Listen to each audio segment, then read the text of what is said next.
الشيطان الرجيم بسم الله الرحمن الرحيم كل نفس ذائقة الموت صدق الله مولانا العظيم وصدق رسوله النبي الأمين الكريم ونحن على ذلك لمن الشاهدين والشاكرين والحمد لله رب العالمين. آپ حضرات اطمینان سے بیٹھے. اللہ پاک مجھے حق گوئی کی توفیق عطا فرمائے، آمین. اور سبوں کو حق بات سننے، حق بات پر عمل کرنے کی توفیق مرحمت فرمائے، آمین. موت برحق ہے، موت سے کسی کو چھٹکارا نہیں. بے شک جو دنیا میں آیا یا آئندہ آئیں گے، ہر ایک کو موت کی گھاٹ سے اترنا ہے. اللہ کا ارشاد ہے کل نفس ذائقۃ الموت، ہر جاندار کو موت کا مزہ چکھنا ہے.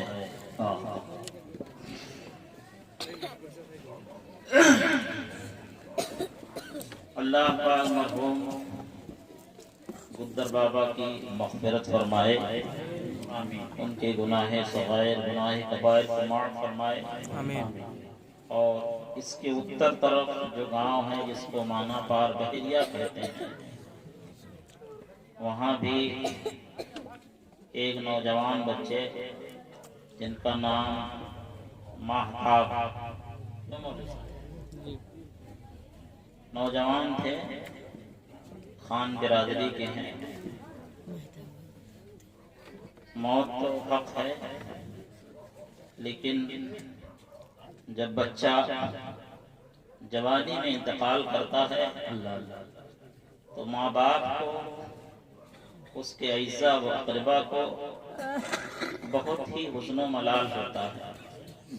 اللہ پاک ان کے والدین کو، ان کے اعزاء و اقربا کو صبر جمیل عطا فرمائے، آمین.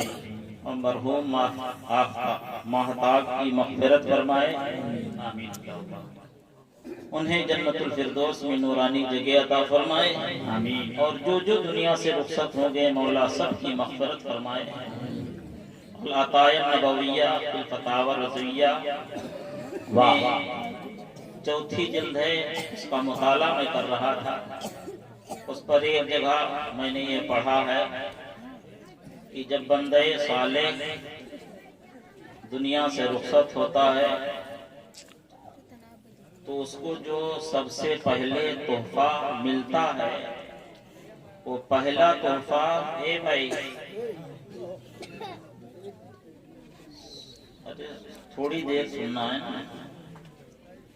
نیک بندہ جب انتقال کرتا ہے تو اس کو سب سے پہلے تحفہ یہ ملتا ہے کہ جتنے لوگ اس کی نماز جنازہ میں شریک ہوتے ہیں، اللہ تعالی سب کی مغفرت فرما دیتے ہیں. سبحان اللہ. سب کی مغفرت فرما دیتے ہیں. ایک صالحہ کا انتقال ہوا، ایک کفن چور تھا. کیا تھا؟ گھر چور نہیں، کفن چور. آخرکار کفن چورانے والے تھے، تبھی تو کتابوں میں اس کا ذکر ہے.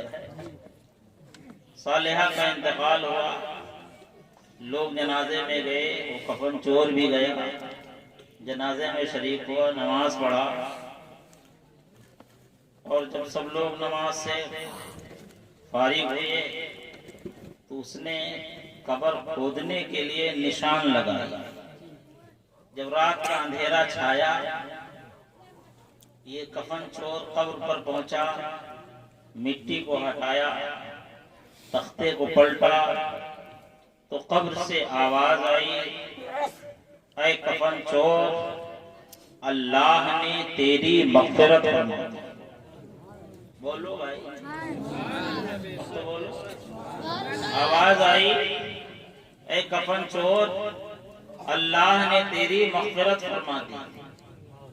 وہ اچنبے میں ہو گیا، کہا میری مغفرت ہو گئی؟ تو قبر سے آواز آئی، ہاں تیری بھی مغفرت ہو گئی، میری بھی مغفرت ہو گئی، اور جتنے لوگوں نے میرے جنازہ میں شرکت کی تھی اللہ پاک نے سبوں کو بخش۔ سبحان اللہ۔ درود شریف پڑھیں، اللہم صلی اللہ سیدنا و مولانا محمد معدن الجود والکرام وآلہ الکرام وابنہ الکریم وبارک وسلم صلاۃ و سلام علیک یا رسول اللہ صلی اللہ تعالی علیہ وسلم۔ یہ منبر رسول ہے، یہ اور جگہ نہیں ہے۔ یہ محفل جو کچھ آپ محنت کیے وہ بھی کھلائے، اسی نیت سے کہ مرحوم کو اس کا ثواب ملے۔ اور یہ منبر رسول ہے، الحق المر، حق کڑوی ہوتی ہے، اس منبر پر فاسق نہیں کھڑا ہو سکتا۔ غلط تو نہیں کہہ رہا ہوں؟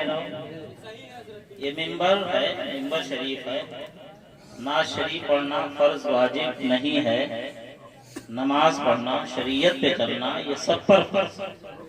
اللہ پاک ہم سب کو شریعت مطابق کہ ہمارا رب زندہ، ہمارے نبی زندہ، ہمارے صحابہ زندہ، حضرات تابعین زندہ ہیں، حضرات تبع تابعین زندہ، حضرات اولیاء اللہ زندہ۔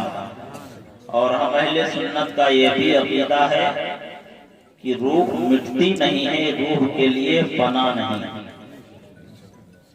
بولو، اور اللہ پاک بذات خود زندہ، وہ بولو بھائی، وہ اپنے آپ زندہ ہے، اور مخلوق کو جو زندگی ملی ہے وہ اللہ کی عطا سے ملی۔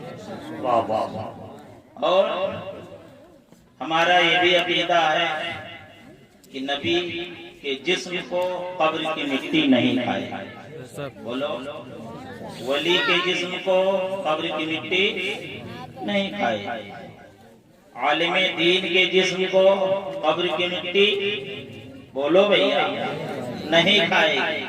حافظ قرآن جو قرآن کا عامل ہے، قرآن پر عامل ہے، اس کے بھی جسم کو قبر کی مٹی نہیں کھائے۔ تو آپ کو نہ نبی ہو، نہ ولی ہو، نہ شہید ہو، بولو بھیا، نہ حافظ قرآن ہو، تو آپ کیا تیاری ہے؟ تو آپ کے لیے بھی بشارت ہے، آپ نماز کی پابندی کرو، سبحان اللہ، اور اپنے آقا و مولا صلی اللہ تعالی علیہ وسلم پر کثرت سے درود پاک پڑھا۔ کیا کہنا، واہ واہ، کثرت سے درود پاک پڑھا کرو، انشاءاللہ تمہارا بھی جسم قبر کی مٹی کے کھانے سے محفوظ ہے۔ حضرت سیدنا امیر المومنین عمر فاروق اعظم رضی اللہ تعالی عنہ کے دور خلافت میں ایک نوجوان عابد تھے۔ ان کی عادت تھی کہ دن بھر مسجد میں رہتے، جب شام ہوتی، رات ہوتی، تو عشاء کے بعد وہ گھر آتے۔ راستے میں ایک عورت کا مکان تھا، وہ عورت ان پر فریفتہ ہوتی، ہر رات ان کو اپنی طرف متوجہ تھی، لیکن وہ نوجوان اس عورت کی طرف نگاہ نہیں پھیرتے۔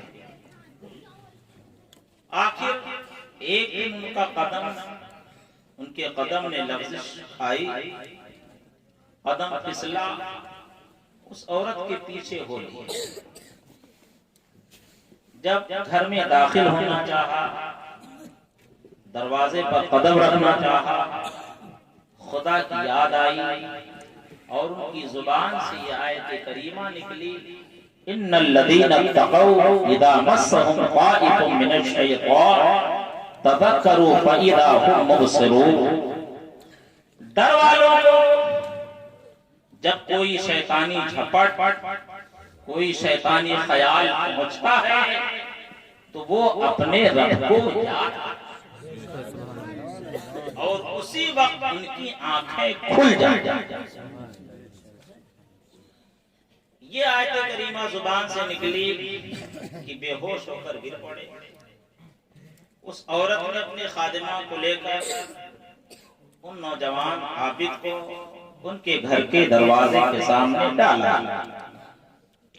رات کافی گزر گئی، باپ منتظر تھا، بیٹے کو دیکھنے کے لیے نکلا، دیکھا کہ بیٹا دروازے گھر کے باہر دروازے پر بے ہوش پڑا، اٹھایا گھر میں لے گئے۔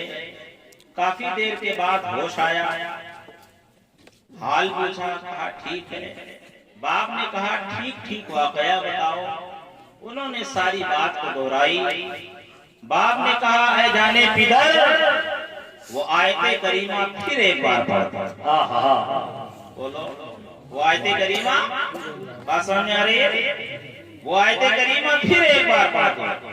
پھر پڑھتے ہیں ان الذین اتقوا اذا مسهم طائف من الشیطان تذکروا فاذا هم مبصرون۔ ڈر والوں کو جب کوئی شیطانی جھپٹ خیال پہنچتا ہے تو اپنے رب کو یاد کرتے ہیں اور اسی وقت ان کی آنکھیں کھل جاتی ہیں۔ آیت کریمہ کی تلاوت فرمائی اور پھر بے ہوش ہو کر گر پڑے۔ باپ نے حرکت دی تو بیٹے کو مردہ پایا، رات ہی میں نہلایا، کفنایا اور دفن کر صبح امیر المومنین عمر فاروق اعظم رضی اللہ تعالی عنہ کو جب خبر ملی تو آپ ان کے باپ کے پاس تشریف لے گئے، تعزیت کے کلمات کہے اور باپ سے خبر نہ دینے کی شکایت فرمائی کہ تم نے مجھے خبر کیوں نہ کی۔ عرض کیا حضور رات کا سمے زیادہ گزر گیا تھا، رات کا حصہ زیادہ گزر گیا تھا، اس لیے میں نے مناسب نہ سمجھا کہ حضور کو اطلاع دے کر حضور کو تکلیف پہنچاؤں۔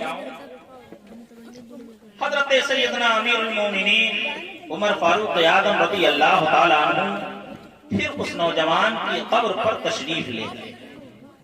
آگے حدیث پاک کے الفاظ ہیں فقال یا فلان ولمن خاف مقام ربه جنتان۔